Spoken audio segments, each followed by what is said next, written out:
నమస్తే, welcome to Aadya media. నేను మీ స్వర్ణ. ప్రస్తుతం మనతో పాటు ఉన్నారు సీనియర్ జర్నలిస్ట్, సినీ పరిశోధకులు ఈ మంది రామారావు గారు. నమస్తే అండి రామారావు గారు. రామారావు గారు, కొత్త పార్లమెంటు భవనం సర్వాంగ సుందరంగా ముస్తాబవుతోంది. అయితే దానికి ఆహ్వానాలు కూడా వెళ్ళాయి. ప్రతిపక్షాలన్నీ కూడా డుమ్మా అంటూ వార్తలు వస్తున్నాయి. అయితే ముఖ్యంగా పార్లమెంటు భవనం చూడడానికి చాలా అందంగా ఉంది. సనాతన ధర్మం ప్రకారం దాన్ని కట్టారు అండ్ వాస్తు ప్రకారం కట్టారంటూ కూడా మనం చూస్తూ ఉన్నాం. ఏం చెప్తారు మీరు? అలా చెప్తే నేనేం చెప్తాను? పార్లమెంట్ భవనాలకు కూడా వాస్తులు ఉంటాయా? పార్లమెంటు భవనానికి వాస్తు లేకపోయినా అప్పుడు పార్లమెంటు భవనం అంటే ఒక లోగో ఎలా ఉంటుందని అది అద్భుతంగా ఉంది. పాత పార్లమెంటు భవనం ఎంత బాగుందంటే ఆ పార్లమెంటు భవనం రాగానే అది ఢిల్లీ అనిపించుకునేది అన్నమాట. కానీ ఇప్పుడు డిజైన్ మార్చారు. మరి దీన్ని మన పార్లమెంటు భవనం అని మింగుడు పడ్డానికి టైం అవుద్ది. అంటే నిజం నిర్మోహమాటంగా చెప్పాలంటే దాని వాస్తులు ఇవన్నీ మనం పెట్టుకోవడానికి అవకాశాలు లేవు. ఎందుకంటే వాస్తు బాగుందని అంటారు. వాస్తు పార్లమెంటు భవనానికి వాస్తు ఎలా ఉంటుందో దాని డిజైన్ ప్రకారంగా పోవాలి. డిజైన్ ఎలా వస్తుందో దీన్ని చెప్పలేం కదా. తర్వాత అన్నీ బాగుంటే గొడవలు ఎందుకు వస్తాయి? మనం సైకలాజికల్గా అనుకుందాం. అన్నీ బాగున్నట్టయితే అసలు ప్రారంభానికి ఎవరు రానంటున్నారు కదా, అందరూ మోకాలు అడ్డేస్తున్నారు కదా. ఎందుకంటే మోడీ మీద ఇంత ముందులాగా లేదు. ఇప్పుడు వ్యతిరేకత వచ్చింది. మమతా బెనర్జీ కాకుండా మిగతా దేశంలో ఉన్న ప్రత్యర్థులందరూ కూడా వ్యతిరేకత వచ్చింది. ఎందుకంటే ఆయన మోనోపొలీ చేస్తున్నాడు. ఆయన ఎంత ఒక అహంకారంతో ఉన్నాడంటే మనకి భారత రాష్ట్రపతి ఆయన తాలూకు సలహా సంప్రదింపులు కానీ ఆయన్ని మన్నించుకోవడం కానీ అసలు ఏమి లేదు. ఒక మూల కూర్చోబెట్టేశారు.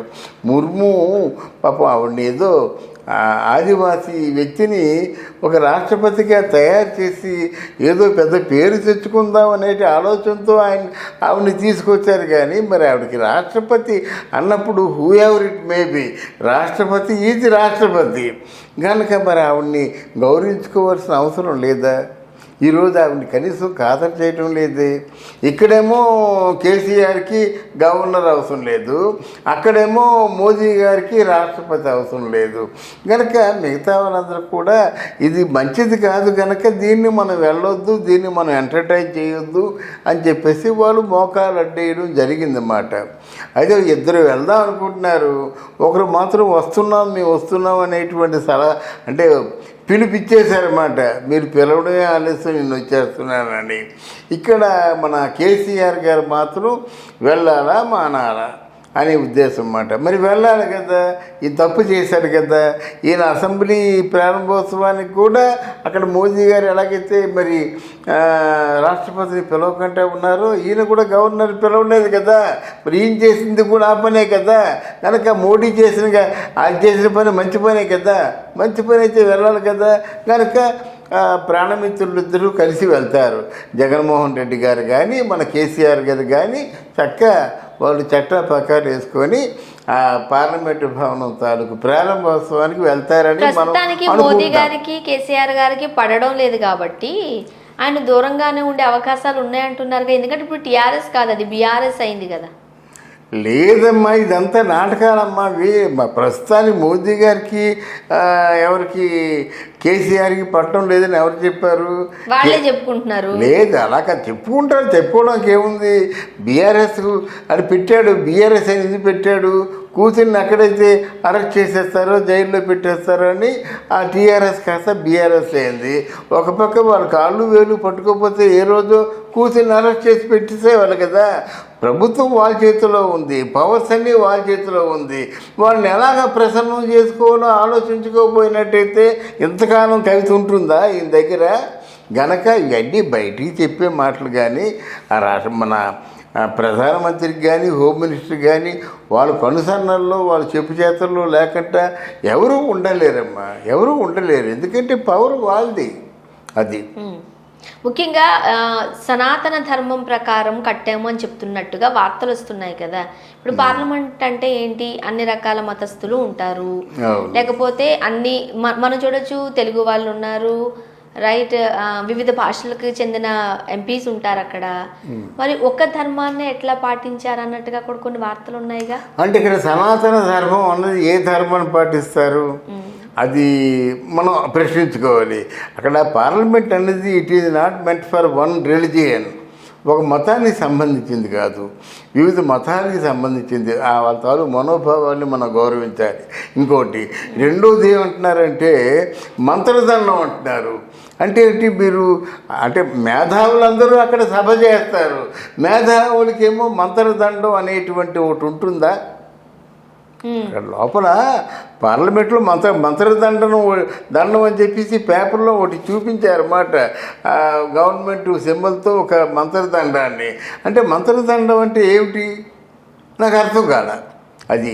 ఎందుకంటే భగవద్గీత పెట్టుకుంటారు, నాయన దీని మీద ప్రమాణం చేసి అంతా నిజమే చెప్తానని కోర్టులో ఉంటుంది. అది మంత్రదండం కాదు, ప్రమాణం చేయించుకునేటువంటి ఒక పవిత్రమైనటువంటి సాక్షిభూతమైనటువంటి భగవద్గీత. ఇక్కడ అలా కాదు కదా, ఇక్కడ కేవలం మంత్రదండాలు ఏవి ఎందుకు పెట్టారో ఏంటో తెలియదు, కానీ ఒక ఇష్యూ ఉంటుంది. ఈ ఇష్యూ మీద వాళ్ళు వాదిస్తుంటారు. ఇది తప్పు అధ్యక్ష, ఈ విధంగా పొరపాటు చేస్తున్నారు. ఏళ్ళు వారు ఏంటంటే దాన్ని పూర్తిగా ప్రజలకు అందుబాటులో లేకుండా వాళ్ళే స్వాహా చేస్తున్నారని ఏదో వాళ్ళు చెప్తుంటే వీళ్ళు ఏం చెప్తారంటే లేదచ్చి అధ్యక్ష ఇన్ని లక్షల కోట్లు మేము ఖర్చు పెట్టామని చెప్తారు.